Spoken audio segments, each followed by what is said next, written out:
Yo, this is Hot Streak. You already know what it is. It's your boy Carlos in the motherfucking building. I am not alone. I got Saif with me. How you doing, Saif? Good, man. Happy to be back for another week. I think this is episode... What episode is this? 21? 21. Hey. Hell yeah. Yeah, so let's kick this off with some NBA news, man. Let's just talk about the sensational really quick. All right. I don't think the NBA has been this lit for a while, but with all these trades and then LeVar Ball entering the NBA picture, the president Donald Trump entering the NBA picture, and it's just crazy. Okay, so everyone knows about the LeVar Ball, LeAngelo Ball situation at UCLA where his son got caught up for stealing something or shoplifting. Yeah. So that happened in China, and I guess Donald Trump claimed that he was a part of the group that helped get those kids back home, and not have to face any prison time. Yeah. So he tweets out right before the press conference, "I wonder if they'll thank me for what I did for them." I wonder if they're going to thank me. And so they thanked him, all the kids thanked him. And then I guess they interviewed LeVar Ball, "Oh, what do you got to say about the president helping out your son? Are you going to thank him?" And he was like, "Nah, I don't know what he did," or something like that. I don't know. I don't know what his role is in that. He never talked to us. I never saw him. And then so Trump responds to LeVar Ball on Twitter. Okay. And he says something along the lines of, "I should have just left the kids there. I can't believe he didn't thank me. He should have thanked me because they would have been rotting there for 10 years and I should have just left them." I was like, bro, how is this all circles back to the NBA? So Yeah.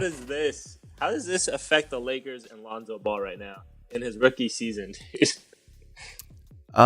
This is a distraction because, obviously it's the fucking president of the United States coming after his family. Right. But I think Lonzo is pretty good about keeping his head in the game. I think the most distracted I've seen him was the day that he found out that his brother got in trouble, and I think they had a game that day. And that's when he got pretty much. That's when he had I think the worst game of his career. It was 1-2 points or something, and yeah. But other than that, I think he's used to all the noise around him because his dad. Yeah, because I remember when he came out of college into the NBA, and he was I could tell the media hype got a little more crazy. The NBA is crazy, and then when this all started happening with the Trump stuff, I can kind of tell that dude, that's kind of he's only 20 years old, dude. When I was that age, 2 years ago, there's no way I could have Handled that. How he's so poised and plays professional basketball, And so I think it's a lot of pressure, and I think he's starting to feel it a little bit, but he's actually handling it pretty well. LeVar seems to just brush so much aside. When his son got in trouble, he brushed it aside. When Lonzo made the NBA, he brushed it aside. So he's kind of just seems like he's a cool cat about everything, Yeah, I agree. But yeah, so yeah, I think this whole thing, though, what he also said about the Lakers being too soft on Lonzo and that they don't know how to coach him. Bro, you can't say that, LeVar, please. Yeah, you're gonna just force your son out of the Lakers organization if you keep talking like that. You're gonna cross the line.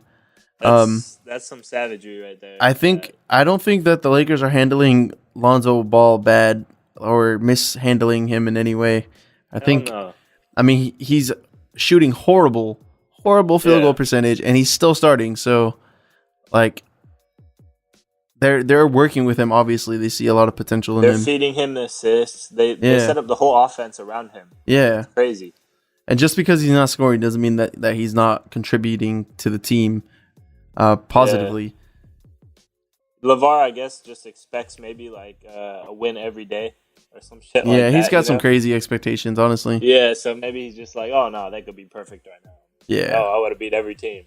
LeVar, I think you just cool it with the headlines, because I don't think Luke Walton is really cool with all that. Yeah. I think Luke Walton would kind of want like that would get under his skin a little bit, you know. Yeah, and Lonzo has had 2 triple doubles in the first 16 games of the season. So I don't I think he's actually doing a lot more good than he is bad. Super young, dude. Yeah, he's super young. The rookie, like, what do you expect? And he's only going to get better. Yeah, he's only going to get better. He's only 20 years old. Like, he's only played like 20 games. Well, yeah, less than 20 games. People are so quick to call him a bust. He's only played 20 games, guys. He's got 2 triple doubles in that time, and he dropped 29 points, which like a week ago was the most, you know. So, yeah, by a rookie. So it's like, give the man a break. He's had some good games. He's had some bad games. That's what rookie years are like. Yeah, let's take it to the Eastern Conference real quick. Let's get it, man. The Celtics. Yeah, dude. The Celtics are on a roll right now, honestly, man. 16-game win streak earlier this week. Kyrie Irving, I think, has scored 65 points, had 10 assists, and has shot like, I think, above 50% field goals in the last 5 minutes of each game while within 5 points. During this streak, they've come back from halftime, I think, 10 times. So they went into the half losing, and they came out with a win. He scored 47 points against the Mavericks in OT. They went into OT, and they came out with the win. They don't have their other all-star, and they're on this 16-game win streak. A lot of people, I mean, from what I've seen, I heard Kyrie speak after their game in Dallas, and he said that a lot of them are just along for the ride. They're not looking at the number. They're not looking at the wins stacking up. They're looking at how they can be better and how they can improve. They're a young team right now. They're one of the youngest teams out there. They play great defense, and unfortunately, it's the Celtics. So I'm not too happy about that. As a Laker fan, it's hard to see it happen because this is looking like one of the best rebuilds of a young team in so long. It's crazy. Dude, I got a hot take. Kyrie Irving, you know how the Cavs had to make a decision who's going to be our guy? They picked LeBron over Kyrie, essentially. Kyrie wanted to trade out. Dude, Kyrie could have been the man, and I'm a huge LeBron fan. But Kyrie, if the Cavs would have kept him, it would have been better for them instead of LeBron. Yeah, if they would have got rid of LeBron and kept Kyrie. Dude, Kyrie is so clutch. He's carrying teams, and he's going to do it for longer than LeBron's going to do it. Yeah. And, dude, he's amazing. Like, the Cavs are pretty dumb. They let him walk. They're pretty dumb. Yeah, you can't let a player like Kyrie Irving walk. But I feel like they suspected he wouldn't have stayed anyways. But I just think that Kyrie would have done Cleveland better than LeBron can in the long run. Yeah. And they could have built around Kyrie. This team that they have right now is built around LeBron. So that's kind of like a bust for them. But, dude, the way the Celtics did it is so perfect, and it's crazy. They had to make that savage move and trade Isaiah Thomas. Yeah, that was Jay Crowder. That was some savagery. That was straight disloyal, bro. But, I mean, they did it, and it clearly working for them. Yeah, and, I mean, it's a long season, but I do think even without Gordon Hayward coming back, they could possibly beat the Cavs in 7 games. Yeah, dude. I agree. And it all starts with the defense. They beat the Warriors the other day, too. Yeah. Like, they're such a young and such a good team. You got to think about it. Like, Gordon Hayward is on this team, too, and they've been doing great without him. Yeah. You can just imagine what kind of weapons they'll have in the future. Like, it's going to be crazy, dude. Jason Tatum's already playing a huge role. Jaylen Brown's already playing a huge role. These guys are rookies and sophomores in the league, dude. Marcus Smart's playing well, too. Marcus Smart, yep. Yeah. Huge. Yeah, man, it's crazy. But I heard Zach LaVine was actually cleared for contact today because his ACL recovery is still going through. And so I guess he's making a swift recovery. Do you know when he's expected to be back? I don't, but it should be soon. Yeah, right? Yeah. That'll add some offensive firepower to the Bulls, who are definitely one of the bottom barrel teams in the league right now. It's honestly, if I was an NBA player, I would not ever want to play for the Bulls. Dude, hell no. Just because that shadow. Yeah. The shadow that you live under, it's ridiculous. Michael Jordan, obviously the glory days of the '90s, but that's 20 years plus 20 years ago. Yeah. So D Rose, the whole D Rose dilemma. Jimmy Butler. It's tough to go into Chicago and expect to with all those high expectations of all the fans. It's tough to a lot of people just crack. They crack under the pressure. Straight up, it'll happen. But you another know who? Yeah, go ahead. Do you know who Michael J. Porter is? Yeah, Michael Porter Jr. Oh yeah, Michael Porter Jr. Yeah, what the hell am I talking about? Michael Porter Jr. got injured and he's out for the season. Yeah, he was supposed to be the number one pick in next summer's draft. He's gonna miss the rest of the this season with back surgery. So he's gonna be basically redshirting this freshman year and coming back next year.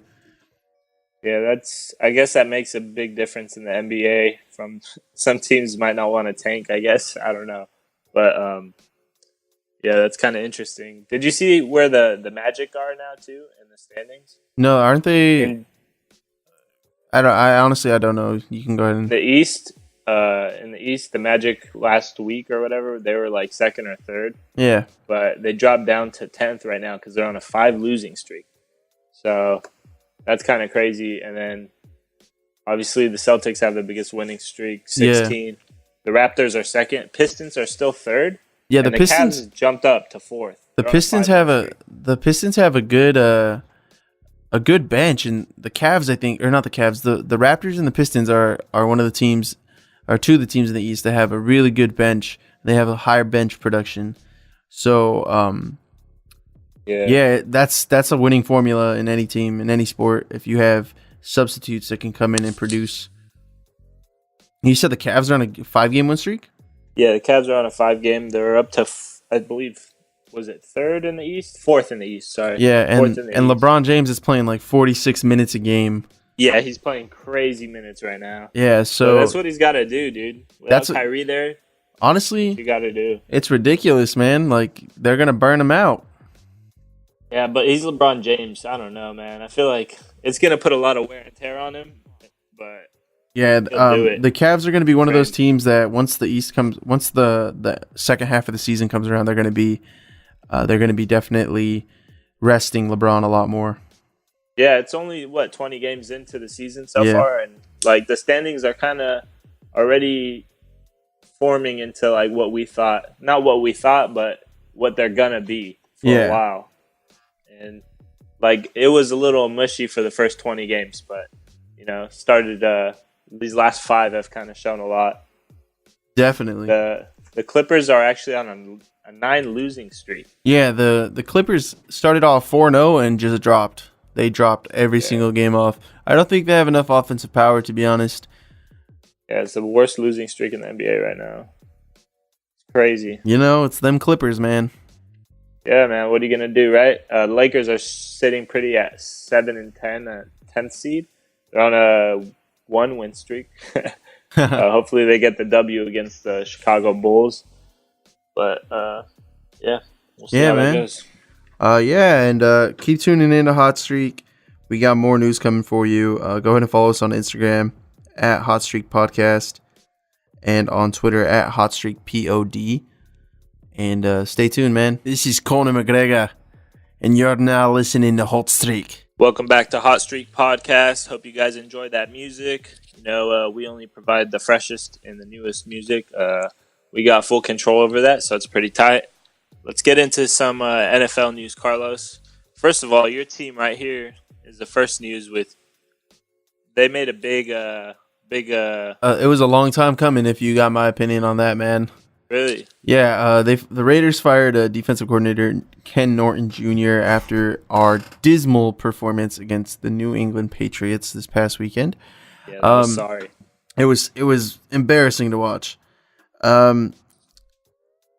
Yeah, man, the defense the past 3 years, Ken Norton has been our defensive coordinator. In the past 3 years, we've been in the bottom half of our defensive rankings. You can say it's a lack of production from draft picks, free agency signings, so forth.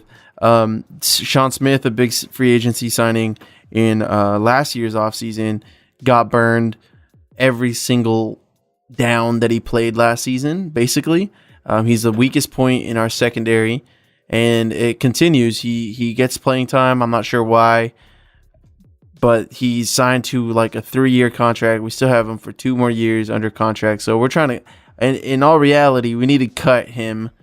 But it starts with the coach, and I think that's okay. A lot of the players, Bruce Irvin in particular, was not happy about the firing. But what I always say is, like, if the coach isn't putting in the right personnel, or the personnel is just not working out, like, you got to get rid of somebody. You can't get rid of all the players, so you got to get rid of somebody, and usually the axe is going to fall on the coach. So True. We have John Pagano taking over defensive play calling this weekend against the Broncos, which hopefully should be a better matchup because they're not playing Tom Brady. They're going to be playing Paxton Lynch. Oh, damn. So hopefully you can bounce back, get a couple defensive, get some defensive momentum going, because the Raiders are the first team in NFL history to go through Week 10 without an interception, and it's disgusting.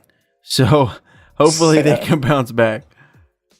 Yeah, dude, that's pretty messy, but hopefully they can bounce back. And then we got another dysfunctional team right here. No, I'm just playing. But the Bills QB situation, that was ridiculous. Is like mind-boggling right now. Yeah, that was ridiculous, man. I couldn't believe what I was witnessing. Like, how are you going to let the former San Diego, Los Angeles Super Chokers put up 50 points on you? I know, dude. And honestly, like, who was this replacement QB for Tyrod Taylor? How many interceptions did he throw at half? He threw, in the first half, he had 5 interceptions. I think that was a record. It's like, I feel so bad for Tyrod Taylor because this man can play football, and he had a high completion rating. He got this team, like, he scored 2 touchdowns. Position. Yeah, dude. And then they get Nathan Peterman, who throws 5 interceptions in the first half. And it's like, why are you doing this? Like, yeah, he had 6 completions and then 5 interceptions. It's kind of sad, and I feel bad for him because it's so disrespectful to his game. He's definitely a starting quarterback. Yeah, I don't even understand why they went in a different direction, because Tyrod Taylor won some games for them. Obviously, there's been some hiccups. They've lost like 4 straight or 3 straight after opening up the season 4-0 at home. But you know what? It's all on the coach. The coach made this call. The coach fucked this up, and now he's in the hot seat. He straight up did. The only reason I can kind of understand this is that Tyrod Taylor is like a running QB. He can always get out of the pocket and run, and those QBs do get hurt a lot. But like, what do you like? He's not hurt. He's doing fine. Just get someone, to kind of be on the side, the backup to potentially play, but to take him out of the rotation is just disrespectful, man. And fact the Bills, go ahead. The fact that he wasn't hurt, they just made a switch to a rookie against a defense that the Chargers defense isn't the worst defense out there, man. Like, they got some good pass rushers, and they have the highest total amount of sacks in the league right now. So you put a rookie with absolutely no experience under his belt, 1 week of practice with the first team, and you put him out there against a defense that eats quarterbacks. I mean, what'd you expect? You expected to come out with a win? Really? Yeah, right. It's sad, dude. They deserve to get shamed by the whole NFL community for that. It was a dumb move, and it's just disrespectful, honestly. Yeah. But speaking of other QB situations, we got the Browns, and apparently they're making the commitment to Deshaun Kaiser. Officially. I think that's a decent commitment. Why draft a quarterback and have him just rotting away on the bench? Like, let him play. You're the Browns. You know you're not going to win the Super Bowl this year. as Hugh Jackson as the coach did not come into the season saying, "Yeah, we're going for the Super Bowl. We're going to win the division. We're going to beat the Patriots, and we're going to win the Super Bowl." No, he said, "I got a young quarterback. Let's get him some playing time so he can get acclimated to this league, and hopefully 3 years down the line, we have a decent team to build around him." Exactly. Because I mean, obviously Rome was not built in one day, and obviously Cleveland's Super Bowl chances were never built at all. The schematics were never even drawn up. So no one thought it. Yeah. They're 0-10, which has not.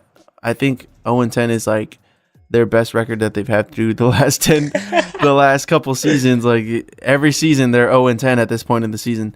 So, I mean, you can't get much worse. So let the kid play. Can't. Let the kid play. Let him learn. You got a high-ranking defensive end in Myles Garrett. You have what's his name? The guy out of Michigan. Their safety. He's out of Michigan. Jabril Peppers. Oh right, yeah. And your defense is okay. It's getting there. You're building something. So just keep building. Don't look up until you're finished. Yeah, dude. It would be great for them to have any kind of stability in that position because they've had quarterbacks come and go every season, like probably 5 of them. Yeah, like 20-something quarterbacks in the last 14 years or something. Yeah, you need your players to build chemistry with a quarterback. You can't just have these guys trying to catch balls. With just like random guys. Like Joe Thomas said, he came into a huddle one time and just introduced himself to the quarterback. He never met his quarterback, and he came into a huddle. That's ridiculous. Yeah, so. Hey, let's talk about these the power rankings for the NFL right now. Yeah. Because it's starting to show its true colors, and the playoff picture is kind of building. So we got the Patriots first. They're not first. They don't have the best record in the league, but they are on a 6-win streak. And they are first in the AFC East. And the Bills are second in that 5-5 on a 3-losing streak. But in the AFC North, we have the Steelers, 8-2, 5-win streak. Ben Roethlisberger plays great in the winter, man. Yeah, he really does. Crazy. They demolished the Titans. It was close at the half. The first play of the second half, the Titans scored a 70-something yard touchdown. And then it was all Steelers from there. Yeah, dude. Big Ben threw, I think, 3 touchdowns that day. Yeah. 3 or 4. Yeah, amazing, dude. And then AFC South, the Jaguars on a 4-win streak right now, going up. Happy for Jacksonville, just because I guess there's the only Pakistani owner in the league owns it. And he's like a total personality. He's kind of hilarious. And he's a Muslim guy, I guess, and he bought this Jacksonville team in Florida, so it was crazy. But he built them up, man. This team is going places. Jaguars are looking nice. And NFC East, we got the best team in the league right now on an 8-win streak. The Eagles are 9-1. And it's crazy. Yeah, they're on fire, honestly. I don't know what's going on. I thought the matchup against the Cowboys was going to be a very difficult one, but it looked like they breezed right through, man. It was like they won by Dak I think had 20 a horrible plus. Game. Yeah, he threw like 3 picks. I was waiting for this game to happen. That brings up the question: is Dak Prescott really that good? Is he good? Bring back Tony Romo. I heard Cowboy fans were chanting that. Honestly, dude, they should. You've never seen Dak throw it down the field like Tony Romo. Nope. Oh man, they don't know what they got. It's okay. But anyways, the Rams, first in their division, NFC West. So it's kind of crazy, though, because they just lost and took a beating to the Vikings. Yeah, they took a beating in the second half of the game. The first half, it was pretty competitive. There was some crucial turnovers that caused this. But, yeah, man, the Rams, I think the Rams will be okay. Yeah, they were both 7-2 going into it, but then now the Vikings are 8-2, and they're the top of the NFC North. And NFC South, the Saints are also 8-2, going crazy on an 8-win streak. And they're playing Carolina, or the Carolina's right behind them, 7-3. Damn, that's crazy. There's some pretty tight division races out here, man. Yeah, there really is. A couple of them. Yeah, it's pretty competitive. I think the most mediocre division right now would probably be the AFC West. There's been Kansas City Chiefs lost to the Giants. Yep. And Oakland obviously lost. The Chargers won, so everyone's roughly around the same level in terms of their mediocrity. And it's still an open division on that one. I don't really see who's going to come out on top. I mean, Kansas City has lost, I think, four out of the last 5. They've dropped significantly out of the top rankings, and they're looking like a deer in the headlights right now. They're looking a little lost. Yeah, it's bad. I was watching the Packer game last week too, and they couldn't get a touchdown, man, and it was super sad. I mean, eventually got one, but like the offense without Aaron Rodgers is totally gone. Crazy. Yeah. So they might be right now. We're tied with the Patriots for playoff runs every year, and I think it's 8. It's in jeopardy. Yeah, so it's definitely we're probably not gonna make it because Aaron Rodgers isn't gonna come back in time, but. That, and I think the Seahawks are also breaking their playoff streak too. But we'll see what happens. Yeah, man. Are we going to look forward to week 12 right now? I'm going to go on a little preview. Yeah, let's do a little week 12 preview. Yeah, we actually have 3 games on Thursday. Dude, I love it. We have that Thanksgiving vibe. Yeah, we have Minnesota versus Detroit at 9. I got Vikings on this one. Yeah, I got the Vikings on this one too. And then midday, we have the Cowboys versus the Chargers. I hope the Cowboys win. I think the Chargers will take this. Interesting. And then we have Thursday night, the Giants versus the Redskins. Oh, I'll take the Redskins. Yeah, I'm going to take the Redskins just because the Giants don't There have might be an firepower. upset, though. I feel like that's an upset game waiting to happen. I feel like most of these games are upset games. Mm-hmm. Yeah, and then on Sunday... Chicago versus Philly. Yep. Buffalo versus Kansas City. Probably Kansas City, assuming the quarterback controversy still surrounds Buffalo. I'm not sure what's going to happen. I agree. I think they still might start that other guy, Peterman, or what's his name? Yeah, Peterman. Yeah, they might still start him, so I don't know. Crazy. Then we have Cleveland versus Cincinnati. Oh, I'm gonna take the Browns on an upset. Are you really? On an upset, yeah, dude. Oh, wow. I'm gonna take Cincinnati just because I don't know. I don't have faith in the Browns. It's a Thanksgiving Day upset, bro. Trust me. And then we have Tampa Bay versus Atlanta. Atlanta looked pretty good this week, even though they almost let the Seahawks come back into it. Yeah, I think Atlanta. Yeah, I'd take Atlanta in this one. Miami versus New England. New England. Yep. Carolina versus New York Jets. Oh, that's Carolina, bro. Titans versus the Indianapolis Colts. Titans. Seattle versus San Francisco. Seattle. Oakland versus Denver. Oakland. Oh, man. Denver. Oakland. Yeah. Honestly, Oakland. Jacksonville versus Arizona. Jacksonville.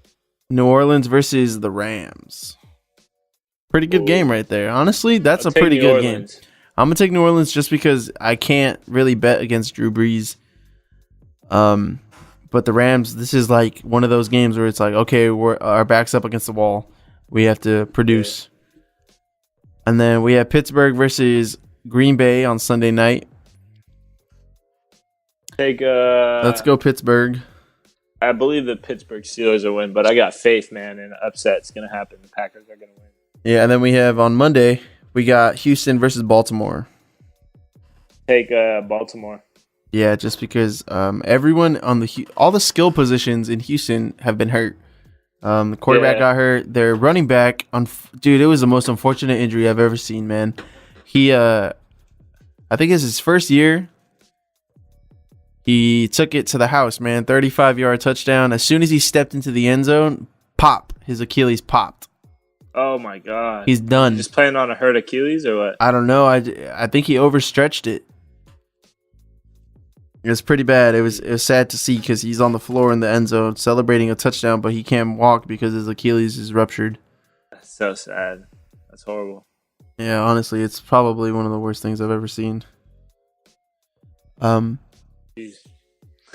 Yeah, man. So hopefully everyone that you guys picked, I mean, everyone that the listeners want to win, except for Denver. And and hopefully this weekend is a better weekend than last week in terms of these football games, because I was so disappointed last week. So make it up to me, NFL. You owe me. Everyone's boycotting you. Everyone's talking trash on you and talking about turn off the games, don't give them money. Roger Goodell's a snake. I agree with the last one, but I'm still watching the games, all right? Facts. All right, man. So that's it for the NFL segment right now. Keep tuning in. We got more news for you. We got some interesting soccer news coming. And keep it locked. Listen to the tunes. Hey, what's up, guys? DJ ADM. You're not listening to Hot Streak Podcast. And we are back on Hot Streak. You already know what it is. This week, we had UEFA Champions League in full effect. Some pretty interesting scorelines. The way things played out this week. This was the second to last group. Yeah, the second to last group game. So there's teams qualifying for the knockout stage with these scores. And so let's just run it real quick. Some pretty big scorelines. Sevilla versus Liverpool. Liverpool was up 3-0 in the first half. No way. Yeah, 3-0 in the first half, and that's mercy rule. That's mercy rule on FIFA for everyone who all the FIFA fans out there. You know that's mercy rule. But Sevilla, being the tough team that they are, the tough Spaniards, came back, dude. They came back and tied it up in the 93rd minute with a pretty good goal, man. 3-3. I'm not sure what's more impressive, Liverpool choking or Sevilla coming back from 3-0 down.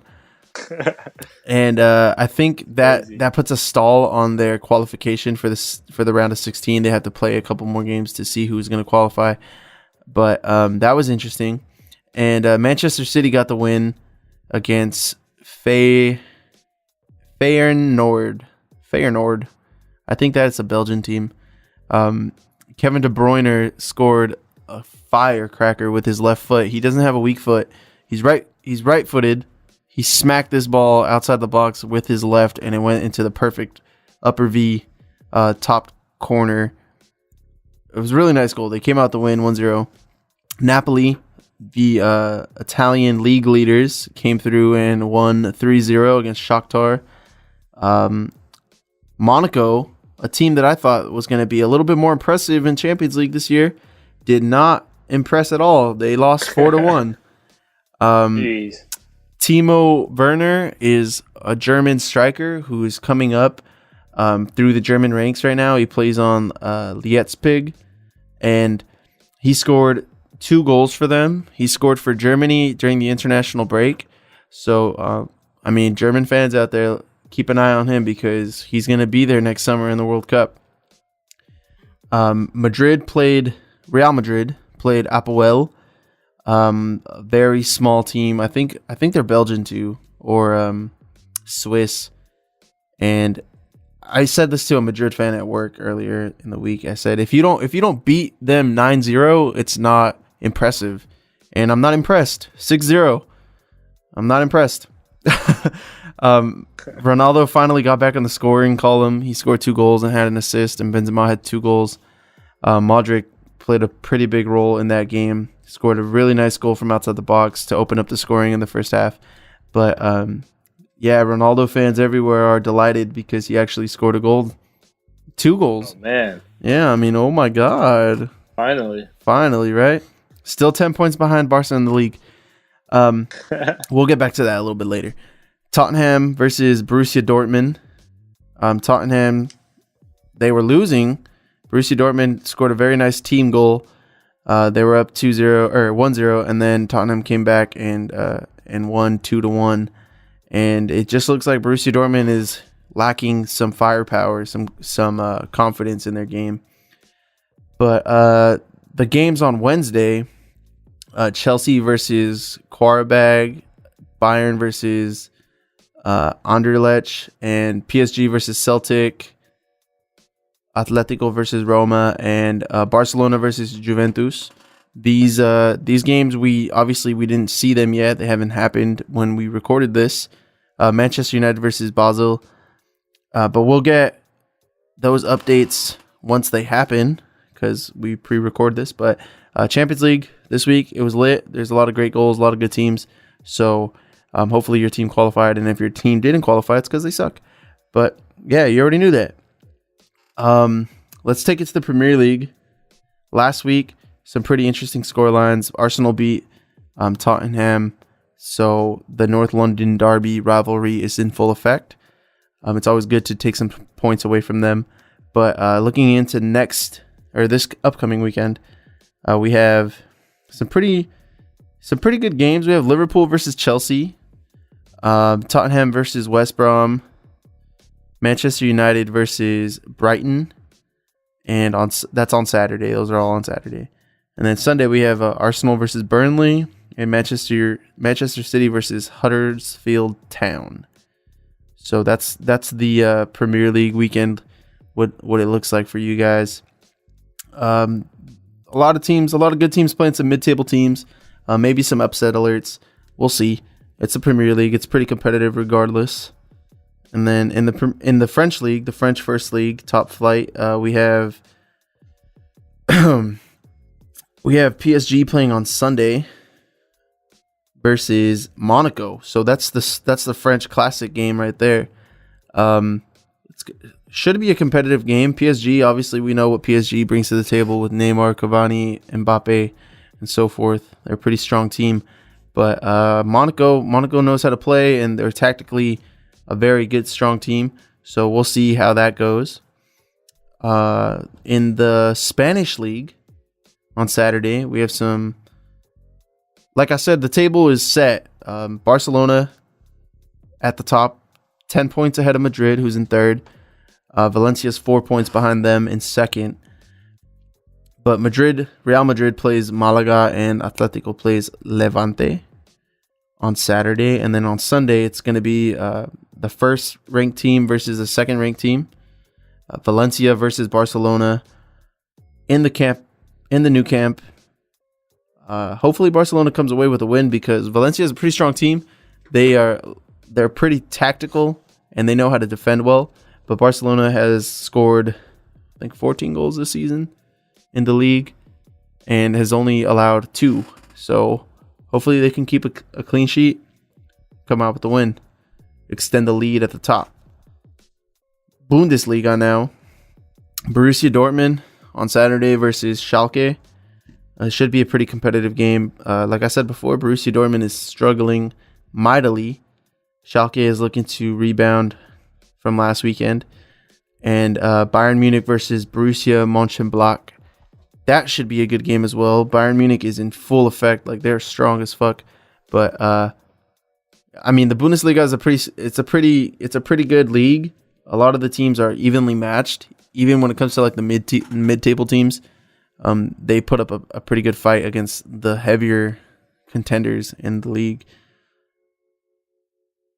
So we're gonna have some more. I don't think last week. I don't think we had the information on which teams qualified for the World Cup. But the table's set, man. There's 32 teams already qualified. I think the draw begins sometime in December when they do the drawing for the groups. There's 2 pots with 16 teams in each pot, and they're gonna set out and sort out all the groups after that. So that should be pretty exciting. I'm excited to see what groups there are, what the group of death is gonna be like, because there's some pretty strong teams this World Cup coming up. Oh yeah, man! I'm so excited for the World Cup.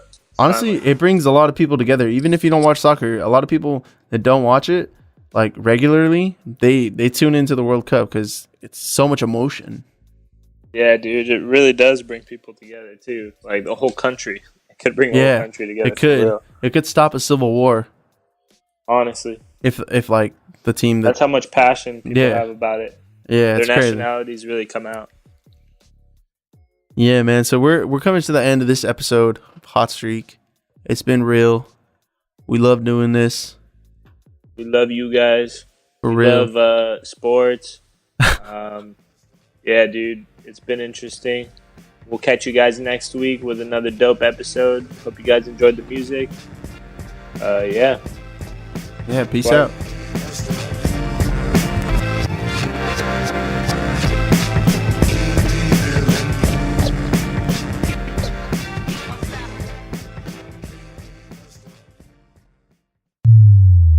This was a Cesar Rodriguez production. Check out more at crpshows.com.